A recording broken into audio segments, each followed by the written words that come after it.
Tchon les cocos, c'est l'Helvétech, Mister Perrier. Eh oui, quand tu maries l'Helvétie, c'est-à-dire la Suisse, et la technologie, ça donne l'Helvétech, mon nouveau blaze. D'ailleurs, si tu l'aimes, laisse un petit coup de pouce.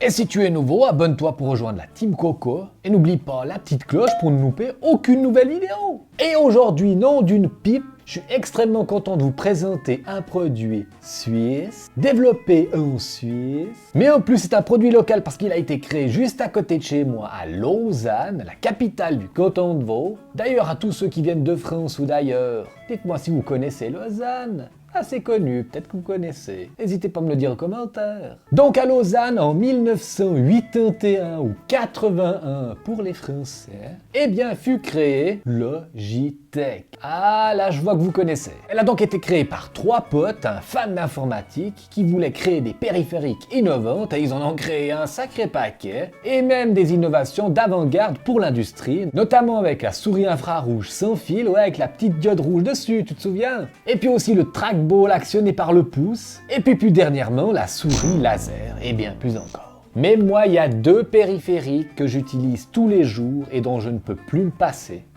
Le MX Keys et la fameuse souris, la MX Master 3. Toutes deux, elles font partie de la famille Master, hein, pour maître. Mais bien, comme je vous l'ai dit, ces deux-là, je peux plus m'en passer. Quand vous êtes créatif et que vous y goûtez, moi je fais tous mes montages avec, je fais même mes miniatures avec, je déjeune avec, je vais aux toilettes avec. Mais aujourd'hui, Logitech a pensé aux créatifs qui sont très mobiles et qui veulent emporter leur clavier partout avec eux, avec le moindre encombrement possible.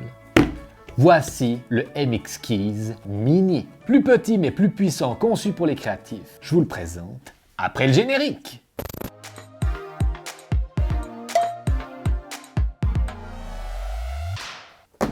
Alors on va commencer par un déballage rapide. Nous sommes sur la version MX Keys Mini for Mac, mais sachez qu'il y a aussi une version pour PC. Et bien sûr, c'est 100% compatible avec les iPads. Et pour plaire au plus grand nombre, il existe en 3 couleurs. Le gris pâle, c'est la version que j'ai reçue. On a aussi le graphite, qui fait un peu gris sidéral. Et puis aussi une version rose. Mini clavier, déballage avec mini couteau suisse. Alors chez Logitech, ils veulent démontrer une volonté écologique, ça je leur dis bravo. On n'a plus un emballage plastique à l'intérieur mais en papier qui proviennent de forêts certifiées FSC-R qui soutiennent donc une gestion responsable des forêts du monde. C'est comme déballer des bons chocolats. Ah, il est schön! On a des petits manuels et un nous dit que la batterie est remplaçable. De nouveau, bravo pour l'écologie Logitech. On a aussi un câble USB type C vers USB type C pour recharger la bête. Et puis voilà, il y a tout ce qu'il faut. Et pour terminer avec la partie écologique, eh bien une partie des pièces en plastique du clavier sont composées de PCR. C'est du plastique recyclé après consommation. Pour le modèle graphite, 30% des pièces sont recyclées et 12% pour le gris pâle et le rose. Donc bravo Logitech, vous êtes écologique. Bon, je vous vois venir mes cocolinets. Vous allez me dire ce MX Keys Mini, c'est un MX Keys où on aurait simplement coupé le pavé numérique. Eh ben vous n'avez pas tort, mais ce Mini a plus d'un tour dans son sac. Au niveau de la conception, elle est pratiquement identique à celle de son grand frère. On retrouve un plastique rigide avec une finition métallisée. Et tout ça avec une qualité vraiment premium. On a toujours les touches Perfect Stroke, concaves, c'est-à-dire qu'elles sont un petit peu incurvées à l'intérieur. On a l'impression de faire une symphonie. Alors il a rétréci, mais il a aussi perdu du poids. Il ne pèse que 506 grammes contre 810 pour le grand frère. Il va aussi prendre moins de place sur votre bureau. Et on n'y pense pas souvent, mais les petits claviers offrent une meilleure ergonomie vu que la souris est moins excentrée sur le bureau. On a donc une position plus confortable. Et en plus, ça rentre facilement dans la sacoche de votre ordinateur portable. Alors que la version Big, c'est dur de fermer. Alors comme je vous l'ai dit, on perd le pavé numérique. Mais bon, le pavé numérique, c'est surtout pour les banquiers, les comptables, pas pour les créatifs. Mais par contre, on voit l'arrivée de nouveaux raccourcis, comme la dictée vocale. Adieu, ça joue bien. Vachement utile pour dicter mes vidéos par exemple, et après les corriger, les remodifier et vous les présenter. On a aussi l'apparition des emojis. Et oui, à notre époque, les emojis ils sont un peu partout et même des fois dans les emails. Et puis, ça fait classe sur le clavier. On a aussi la touche capture d'écran. Et ça, je l'utilise ultra souvent. Plus besoin de faire commande majuscule 4. Je viens de prendre une capture d'écran sur mon iPad. On a aussi l'option couper le micro. Et ça, c'est bien cool parce que maintenant, on fait beaucoup de conversations à distance, hein, avec le télétravail ou autre. Donc là, vous pourrez couper quand, par exemple, vos gosses sont en train d'hurler. Vous allez vous calmer, cette équipe, ou bien? Sinon, j'appelle votre mère. Et on a aussi le raccourci ne pas déranger si vous voulez faire une petite sieste. Alors le rétroéclairage du clavier est toujours de la partie, on peut bien sûr le régler manuellement. Vous avez 7 niveaux de rétroéclairage. Il peut aussi s'adapter directement à la luminosité de votre pièce, donc si vous êtes en plein jour, eh bien il sera éteint. Et puis ce que j'adore, eh bien c'est la détection des doigts. Vous approchez vos petites menottes et le rétroéclairage s'active.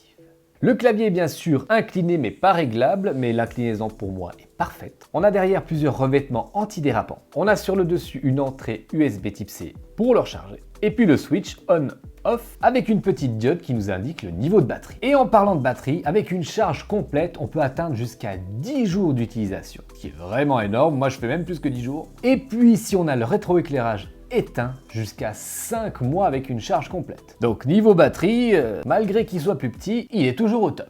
Niveau connectivité, on a quelques évolutions sur ce modèle. Tout d'abord, le récepteur propriétaire de Logitech, l'Unifying, n'est plus fourni avec le clavier, comme à la belle époque. Et si vous en avez un, eh bien vous ne pourrez plus vous y connecter. Ça, c'est de l'histoire ancienne. À notre époque, tous les ordinateurs ont le Bluetooth, alors Logitech a dit il faut utiliser le Bluetooth. Et en plus, le Bluetooth, on est d'accord, c'est la base. Mais par contre, Logitech a créé un nouveau dongle, le Logi Bolt. Mais celui-ci est plutôt destiné aux professionnels dans de grandes entreprises afin d'établir des connexions plus sécurisées entre les périphériques et l'ordinateur. Donc voilà, si vous avez besoin d'un petit dongle, eh bien il faudra l'acheter à part.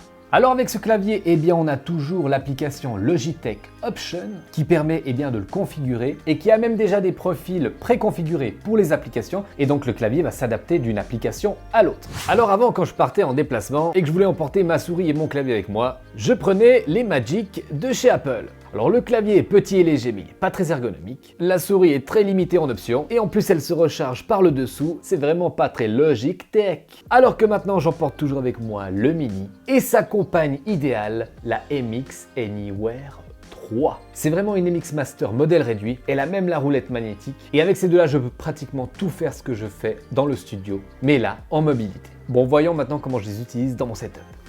Alors dans mon setup, il y a une fonctionnalité que j'utilise tout le temps et qui existe déjà sur le MX Keys grande version. C'est la possibilité de connecter 3 appareils dessus. En 1, j'ai mis mon Mac, comme ça je peux commencer à dicter mon texte sur la vidéo. En 2, j'ai mon iPad, et là j'ai toute ma prise de notes. Et en 3, j'ai mon iPhone, et je peux composer sur Instagram. Et vous l'avez vu, je passe d'un appareil à l'autre ultra rapidement.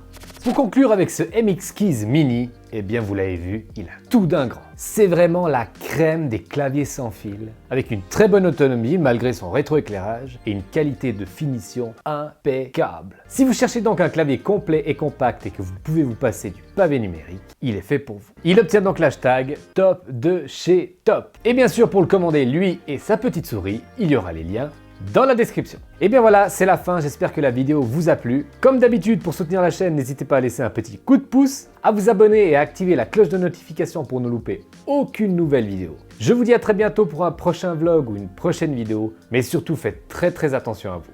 Bisous! Bon allez, je vais faire un petit toit Lausanne avec ma casquette Logitech.